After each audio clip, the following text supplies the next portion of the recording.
warahmatullahi wabarakatuh. Alhamdulillahirabbil alamin. Assalatu wassalamu ala asrafil anbiya'i wal mursalin wa ala alihi washabbihi ajma'in. Amma ba'du. Alhamdulillah, kita telah berada di bulan Ramadan.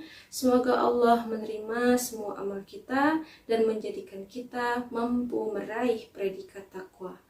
Para sahabat sahur yang dirahmati oleh Allah, membahas tentang zakat, kita telah mengetahui bahwa zakat adalah bagian dari syariat Islam yang diwajibkan atas kaum muslimin. Allah Subhanahu wa taala berfirman dalam Quran surat At-Taubah ayat 103. Bismillahirrahmanirrahim. Khudz min amwalihim shadaqatan tutahhiruhum wa tuzakkihim bih. Ambillah zakat dari harta mereka untuk mensucikan dan membersihkan mereka. Shadaqallahul azim. Dalam ayat ini, Allah secara gamblang memerintahkan untuk mengeluarkan harta dalam rangka mensucikan dan membersihkan harta tersebut. Maka zakat adalah ibadah yang sifatnya tauqifiyah. Dia harus diterima apa adanya tanpa boleh ditambahi atau dikurangi.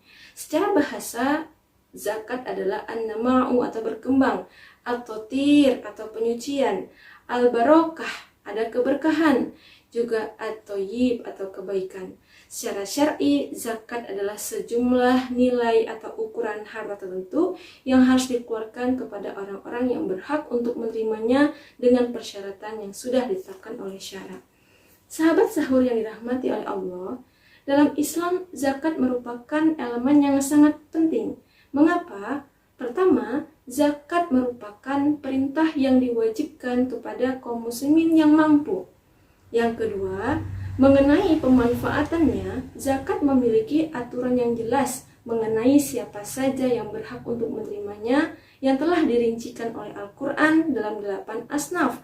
Di antaranya ada orang-orang fakir, orang-orang miskin, amil zakat, mu'alaf untuk memerdekakan budak, orang-orang yang berhutang, fisabilillah, dan orang-orang yang sedang dalam perjalanan. Ketiga, dalam dimensi pembangunan masyarakat untuk membangun salah satu pilar ukhuwah umat Islam, karena pada dasarnya zakat adalah sebuah upaya agar harta kekayaan dapat terdistribusikan di tengah-tengah masyarakat, tidak hanya berkumpul di kalangan segelintir orang saja, karena Islam tidak menginginkan harta kekayaan tersebut hanya beredar di kalangan tertentu saja di dalam masyarakat. Maka dalam pelaksanaan zakat adalah konsekuensi iman, bukan sekedar mengambil kemaslahatan dunia saja. Para khalifah terdahulu begitu menjaga dalam penunaian kewajiban zakat.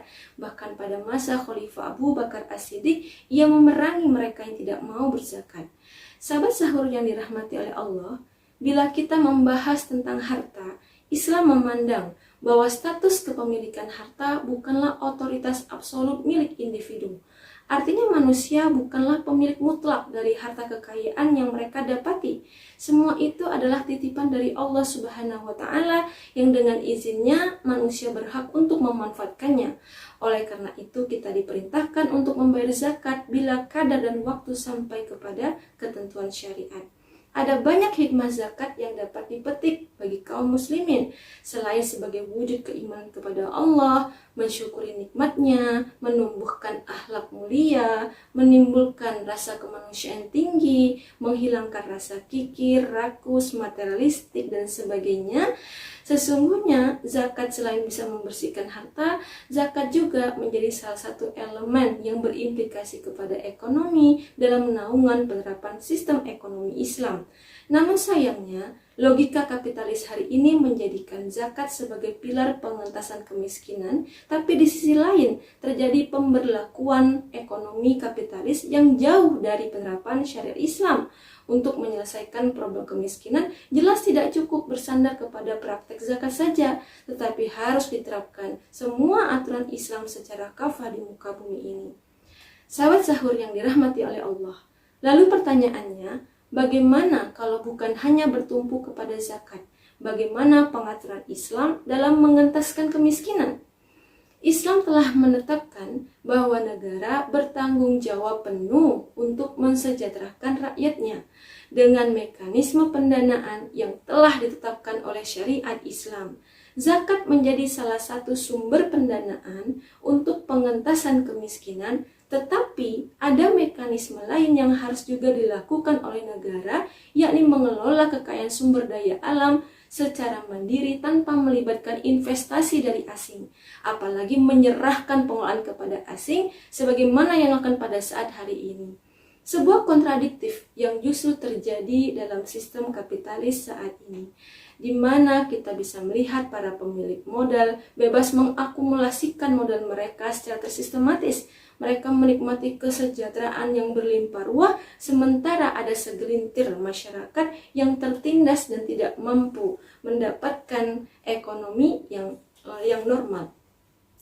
Maka sesungguhnya tidak dapat kita pungkiri bahwa angka kemiskinan di negeri ini semakin terus meningkat, kesenjangan ekonomi juga semakin tinggi, dan ini sebuah hal yang ironis. Di tengah berlimpahnya sumber daya alam, bahkan kita dikenal dengan negeri agraris, jumlah kemiskinannya semakin tinggi, ternyata potensi tersebut tidak dapat dimanfaatkan dengan baik untuk membantu pilar-pilar kesejahteraan rakyat. Tapi sebaliknya, hampir di setiap pelosok negeri terjadi eksploitasi alam yang tidak terkendali. Sebagian besar hutan mengalami deforestasi secara drastis. Minyak bumi yang beraneka ragam, barang tambang dan sebagainya yang dahulunya itu menjanjikan sebuah kesejahteraan justru tidak bisa dioptimalkan untuk kesejahteraan rakyat. Pada saat yang sama, ketimpangan kesejahteraan terus terjadi. Ini semua dikarenakan kekayaan itu terkonsentrasi pada segelintir kelompok elit saja, yakni elit kapitalis. Di Indonesia khususnya, di mana kemiskinan jelas bukan sekedar karena orang tidak membayar zakat saja atau karena faktor kemalasan bekerja saja, tetapi kemiskinan di Indonesia adalah akibat dari penerapan ekonomi kapitalis yang zalim dan kejam, yang dimana penerapan ekonomi kapitalis ini telah mengakibatkan kekayaan milik rakyat seperti halnya hutan, minyak bumi, aneka tambang dikuasai sekaligus dinikmati oleh segelintir elit kapitalis saja. Mereka adalah para konglomerat dan pihak asing yang berkolaborasi dengan penguasa atas nama swastanisasi dan juga privatisasi. Maka kondisi ini tentunya sangat membahayakan berlangsung dalam kehidupan masyarakat. Untuk itu diperlukan sebuah sistem yang mampu mengatur kepemilikan harta sehingga kesejahteraan tersebut dapat terdistribusikan dengan adil. Dalam konsep sistem ekonomi Islam yang didukung oleh sistem politik Islam akan dijamin terpenuhinya kebutuhan primer individu rakyatnya, bahkan turut membantu terpenuhinya kebutuhan sekunder dan juga tersier.